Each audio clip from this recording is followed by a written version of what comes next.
Hello everyone, I'm Lily Badvayas. Breaking news tonight on News West 9 at 6:30. A Midland officer involved shooting took place last night.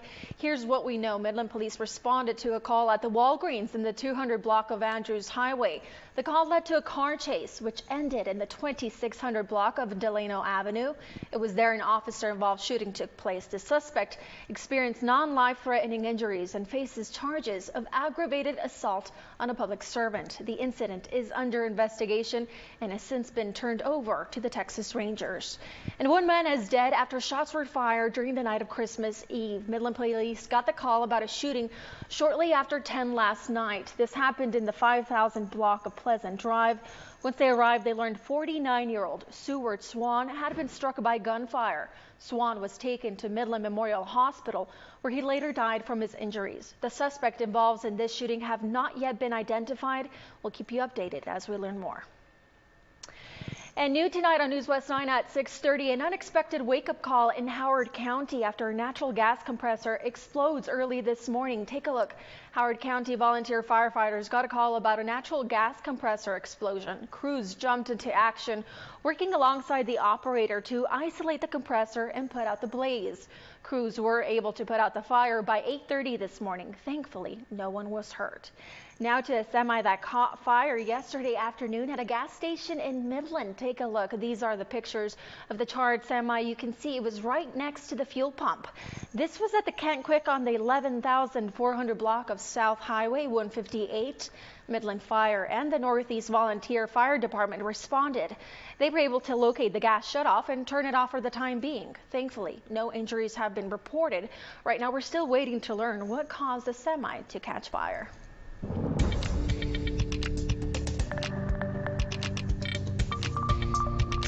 Jordan, we definitely didn't get the winter weather to go along with Christmas Day, but what can you tell us about tonight? Well, tonight we're starting off our Christmas evening with a beautiful sunset captured by our Cladesta Skycam. Looks great, and temperatures are looking pretty nice as well. Certainly a little bit better than what we saw earlier in the week, where we saw a lot of those 70s. Not so much the case. 58 degrees, 49% humidity. Winds are starting to calm down too, but we are getting ready for a cold front to push through during the overnight hours. You probably can't tell based on current temperatures because there's no drastic changes. A mix of 50s, 60s, and maybe a 70 thrown in here and there. Radar is nice and clear other than those quick passing clouds, but those clouds are actually not associated with that cold front. I got more details about that in just a bit. You want to stay tuned. Lily Beth.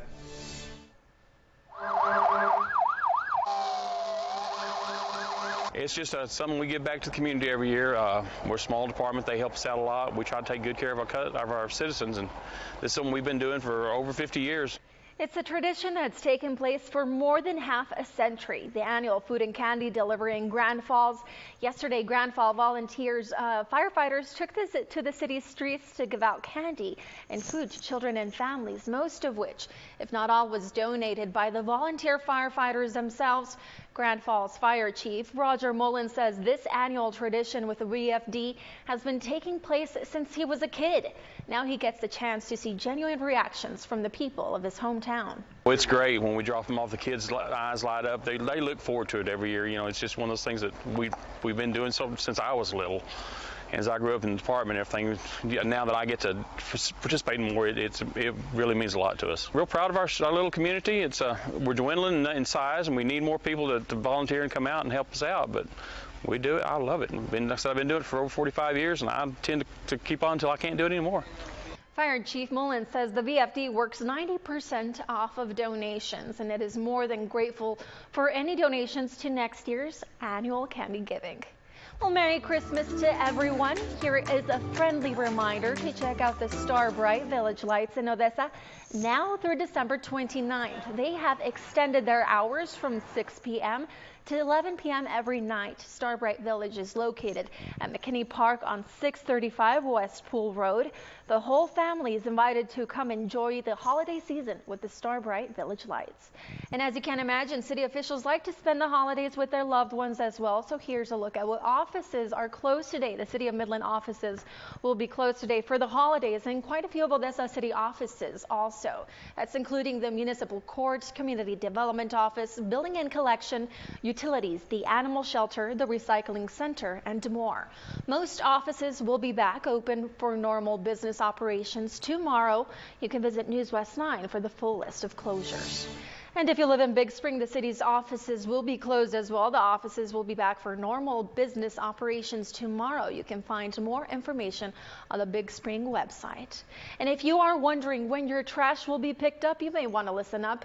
Today, no trash will be picked up in Odessa due to the holidays, but the trash pickup service will go back to normal starting tomorrow. As for New Year's week, Monday and Tuesday will be regular trash pickup service, and New Year's Day there will be no trash pickup service as offices will be closed that day. But service will resume to normal on that Thursday and Friday. You can find the full holiday schedule on the City of Odessa website.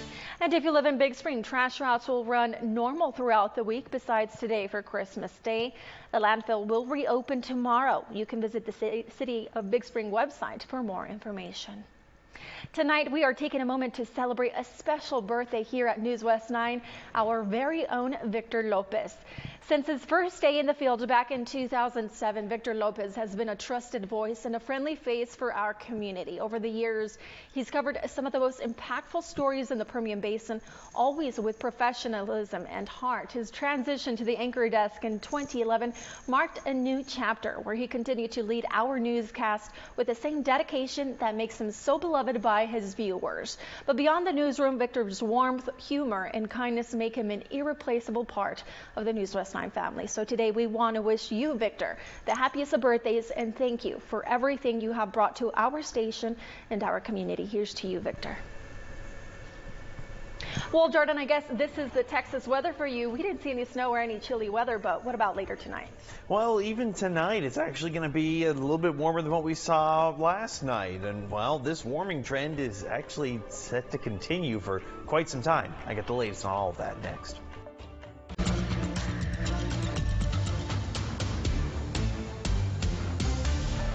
Hey, welcome back, everyone. Merry Christmas. And you know what? The sun has set on our Christmas day. Temperatures still a little bit warmer than yesterday. Not bad. 58 degrees. Humidity is right in the perfect zone. You just have a little bit of cloud cover, but it's not too wet. It's not too dry. Southerly winds sustain right now about 9 miles an hour. Nothing too crazy. I'm talking about a cold front, though, but if you look at this, you might think, oh, it's probably near Snyder. And you know what? I would guess that too, but I got maps that show me where the front is, and, well, it's actually all the way out in New Mexico. So what's going on here? Well, a few areas just cooling off a little bit better than others, especially around the border. You're seeing those temperatures still in those upper 60s. In terms of activity on radar, it's just that small little line of clouds just to the north of I-20. All right, not a big deal. As we head into the overnight hours, we're still going to see a little bit of that cloud cover lingering around. We're still going to be about 10 degrees above average. It's because despite the fact the front is moving through tonight, the impacts of it aren't going to really take effect until tomorrow afternoon, especially when you have that southerly wind. Yeah, that tells me it's going to be a little bit warmer tonight. Yep, get ready to scream because you got to go back to work tomorrow. 63, mild and sunny. It's actually not that bad, though. So you know what? Go ahead and rock the fedora and sunglasses because you know what? It's going to be pretty nice, especially starting off the day in the 40s. Not too cold. Here comes that front right around 11 o'clock tonight. It starts to make impacts into southeastern New Mexico, and then by around 8 o'clock tomorrow morning, you really start to see the big development of that low pressure system. That itself is going to kick up some showers and thunderstorms out into North Texas. For us, no, we're not going to see much of anything. We're actually going to go on to a very strong warming trend all the way up into those mid to upper 70s until New Year's Eve. We drop down, but it's still hot for this time of year, believe it or not. Lily Beth. Jordan, thanks. Well, right now there's a North Texas search for a missing person who got swept away in flood waters. And if you have any plans to make your rounds tonight by visiting more family members or friends this Christmas, we'll give you some tips on staying safe while on the road. Taking a look across the state in Sherman, Texas, police are searching for a person swept away in floodwaters. It happened when their car hydroplaned into a creek after crashing on Highway 75, about 70 miles north of Dallas early this morning. There were 6 people in the car. 4 of them were rescued, but at least 1 body has been recovered from the car, which was found downstream. The 4 people rescued are expected to recover. Police say the victims were from southern Oklahoma and were traveling to McKinney. 2 people in the city of Katy are under arrest after firing shots inside of a popular mall on Monday. Amanda Henderson shows us the aftermath and reactions of a terrifying day in South Texas. Tonight, crime scene tape, glass, and bullets covering the inside of Katy Mills Mall. A very real reminder of the gunshots fired here, sending people scrambling. All of a sudden, I see this stampede of people running, screaming, "Run, run, they're coming, they're shooting." Katy police says 2 people entered the mall just after 5 p.m. One started shooting, striking a pillar and glass window at Rack Room Shoes. Our men and women were on scene. They responded quickly. They were there in less than a minute. We have a substation here. We have officers on location at all times. So the shooting here is not common for us. Katy police are one of a number of law enforcement agencies responding to the scene. Chief Byron Wotek says there's no word on if this was a targeted shooting. Eileen Payan describes the stunning moments gunshots went off while she was Christmas shopping for her family mere feet from where everything happened. As I walk in back earthbound, the shots are right in front of my face, right in the store right next to me. I didn't know what to do at the moment. I thought they were just playing a prank, but no, it was scary. A retired Texas congresswoman is now facing health issues. The son of Kay Granger of Texas says his mother is dealing with dementia. Brandon Granger told our sister station in Dallas that his mom is currently staying in an independent living facility. The 8-year-old's office, released a statement that said in parts Granger's health challenges have progressed since September. She has missed a number of House votes while taking care of her health. Granger last cast a vote on the House floor in July. She was the first Republican woman to represent Texas in the House after being elected in 1997. Many people have their holiday traditions, and for 12 years, Houston residents in the Heights are showing off their prized possession, the lovely leg lamp from A Christmas Story. Here's Troy Kless. On 1200 Harvard Street, you have your usual Christmas decor. But Rudolph's red nose is outshined by a soft glow behind him. The major award. Major award from Christmas Story. Comes in the box, Fragile, clearly Italian. That's the Langston family with their leg lamp on display. They live down the block from the Kelmans. For me, my dad and I loved that movie. Bree Kelman got the leg lamp from her dad for Christmas years ago. After becoming close with her neighbors, she learned she wasn't the only one. I was over at a Christmas open house for them, and in their back of their kitchen, they have one. And I was like, Brian, what are you doing? Why isn't this in the front window? Her eyes likely boggled. Overcome by art. I know just the place for it. Right in the middle of our front room window. The neighbors in the Heights, following the old man's lead, and 9 homes have the so-called trophy on display. But not everyone in the Kelman family is impressed. It's the fun of it, but the movie isn't that good. How does Mom feel about it? Not good. I try to make them watch it every year. Part of a tradition that will continue. On 1200 Harvard, where the neighbors carol and coordinate their decorations, they make it feel like the holiday season. That is what makes this the best block ever. We've talked about it together, and as well as some of our other neighbors. This is the best block we have ever lived on.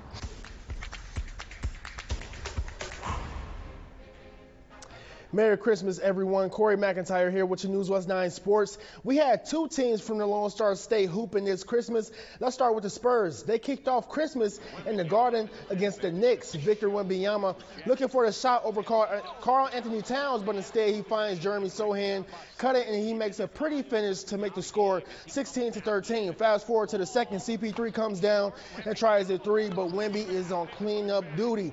and slams it home to go up 9. Knicks make a comeback to tie it up at 49. CP3 finds the rookie Stephon Castle for the nasty jam over Jalen Brunson. Now going to the third, Devin Fazell kicks it to Castle. Castle swings it to Wemby, and you could count the long-range bomb. Wemby finished this game with 42 points, but it wasn't enough as Mikal Bridges matched his 42 with 41 points. And the Knicks will go on to win this one, 117 to 114. Now let's bring the action back to Texas. The Mavericks are taking on the Timberwolves, and Luka Doncic gets them started early with a deep triple. Later in the first, Kyrie drives to the cup, kicks it out to Quentin Grimes. Then Grimes finding Luka wide open for another triple. Wolves still up 19 to 18. But here's where the bad news starts. Luka will go to the locker room with an apparent calf injury and will not return. Now someone has to pick it up for Dallas, and that person will be Kyrie Irving. There it is, I'm sorry. That person will be Kyrie Irving with the 3 off of this screen to cut the lead down to 45 to 38. Now the Mavs trying to get back in it, but Anthony Edwards was too much for Dallas, and they will lose this one 105 to 99. Now, let's go to Houston. The Texans are hosting the Ravens for a Christmas showdown in the Energy Stadium. Even though they are at home, things did not go their way whatsoever. The Texans fell to the Ravens by a score of 31-2.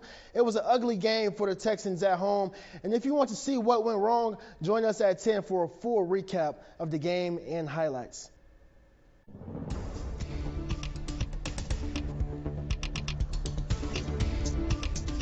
All right, let's go through it one more time. Temperatures beginning to fall as the sun has set across our beautiful West Texas region. 55 degrees, 53% humidity, not all that bad. Temperature-wise, there's a cold spot. It's going to be in Snyder, but that's actually the area where we're not expecting that cold front, believe it or not. The cold front, you'd assume, kind of follows along the line of the clouds. That's not so much the case. It's actually going to be a little bit behind that. As we head into the overnight hours, yeah, we're dropping temperatures. It's just not as cold as what we were for Christmas Eve and for our Christmas morning. A quick look at the next couple of days. We're actually on a nice little warm up, going to near records and almost 20 degrees above average. That is going to be near record-breaking. Records right now between about 78 to 82. By New Year's, we'll see. Warmer weather for the new year. Thank you so much for watching News West 9 at 6:30. We'll see you tonight at 10.